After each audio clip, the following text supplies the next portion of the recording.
in the next decade, we'll see three really major things with incredible significance for humanity. One is next decade. In the next decade, one is AGI. And then second is finding life off Earth, not necessarily intelligent life, but life off Earth. We will discover it. And the third is decoding animal communications. So between chimps, between dolphins, between different animals. And I think all three are incredible events. And the fact that they may all happen in one decade is and I call them Copernican events because they're nudging us out from being the center of the universe on everything. So obviously AGI is inventing another intelligence alongside us. Finding life off Earth, even if it's not intelligent, will give us a bigger probability that there's life everywhere, and it will have got to intelligent stages. And why do you think we find? Because telescopes have now got to the stage on the Earth-bound telescopes as well as the JWST are big enough to do atmospheric spectra on planets. So we've discovered thousands of planets, mainly by the wobbles of the stars. We look at the wobbles of the stars and go, oh, there must be a planet orbiting around that's tugging on it. Sometimes from them going in front of the star and it dipping the light a tiny bit. But we don't know much about those planets. We know the basic size and orbit, but we don't know what their composition is. Now we have telescopes that are just big enough to look at the composition of these. And what we'll see, if you looked at the Earth from the other side of the galaxy with one of these telescopes, or at least these more like most of these planets are, as the star systems that we've detected planets are within thousands of light years, so they're nearby region of our galaxy, you would quickly see that there's about 20% oxygen in our atmosphere. Now, that is highly unusual because oxygen binds with almost anything. That's why we get rust and all the rest of it. The only thing that's keeping up that oxygen here on the Earth is all the life, all the plants. And so we could look for that signature or other similar signatures where the best explanation we would have is life is producing it. Or more rigorously, if we can eliminate that there's other chemical ways or geological ways, non-life ways of producing those things. So you think we've just had enough advances with the size of the telescopes to be able to block out the sun and just focus on the planet and resolve that and do spectra on it. We've just got to telescopes that are big enough to take spectra of nearby planets. We've got all the targets lined up. We've got thousands of planets. We know where they are.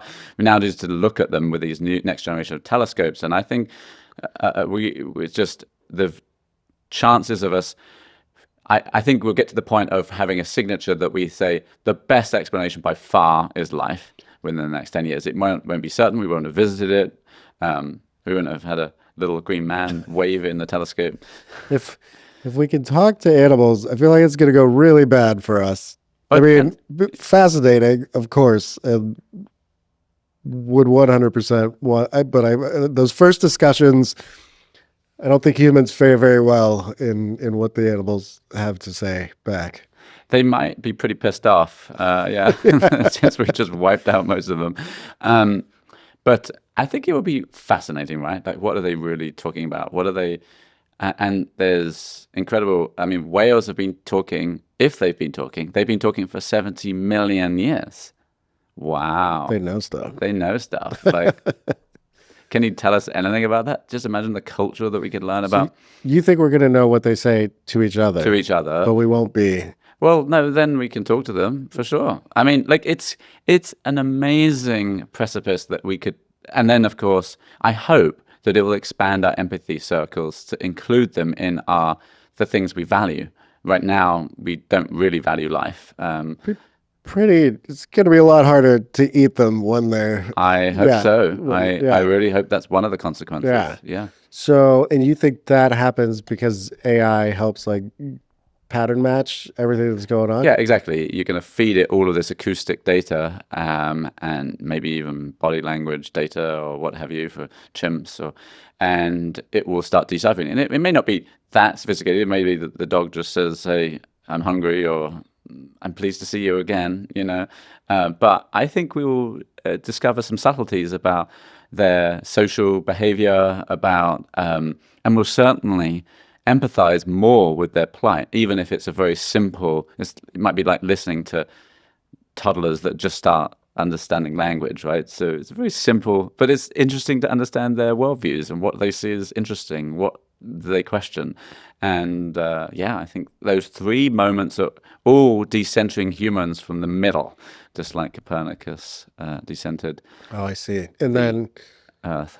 but if we saw life that far away, it's not like we would be able to, like, it would be amazing to know, but we're not getting there anytime soon to have No, but some sort of going contact. from one to more than one life, just yeah. Genesis of life in the universe will mean we would know a lot more about the statistical probability of life and how much it's arisen, right? And we've got thousands of planets. If a handful of them have life, we would then know that the universe is teeming with life. On the other hand, if we don't find any, or none with even strong suspects, because it will never be black and white, it will be an evolution. As I said, that we'll probably find out this planet has got this chemical signature, and the best thing, we can't think of a volcanic reason that we would have that. The only obvious answer is some sort of life. We don't know for sure, but that's the best explanation we have. We'll get to that point in this decade, and knowing that, that is cosmologically significant because, again, we've only had one example so far. And if we discovered it on Mars or nearby planets, then there's still the question of whether it was panspermia, whether there was one genesis of life and it spawned onto the other one, because there's a lot of material moving between our planets in the solar system. But if we discovered it on another solar system, the chances of that are really diminished. So it's almost certainly an independent genesis of life, which will again mean probably, since we've only sampled a tiny fraction, I can't remember the exact numbers, but roughly I remember thinking there's about a million or 10,000 million Earth-like planets if you just rounded it down to things that are about the size of the Earth with the chemical composition of the Earth in the universe. So we've got, it's just God knows how many planets of all different shapes and sizes, but we just don't know the fraction of them that have life. We know that there's gazillions that have the potential to host life if life got there, but we don't know how many on which life independently arose, and we don't know that probability. This main missing question in the Drake equation of how much life is in the universe is the 0 to 1 bit on if the conditions are right. So we know there's lots of places where the conditions are right, but we don't know how often it's arisen. I mean, if all three of those things happen in a decade, yeah, I don't even know what to begin to tell my children to like think about, to study, to navigate. I just feel like we're heading to such a upside down. It's gonna. I mean, fast moving.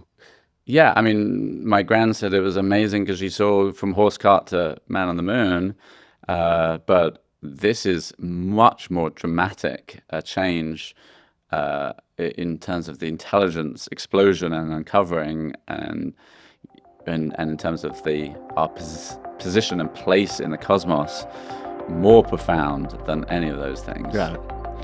Well, given the breadth of things I cover, there's a non-zero chance I could break at least one of those stories, I think. Yeah, for sure. Yeah, try it. Go for it. Yeah, I think it's just, that is tantalizing to me, what's happening in the next 10 years in those Like, realms. that excites you. It doesn't scare the living shit out of you.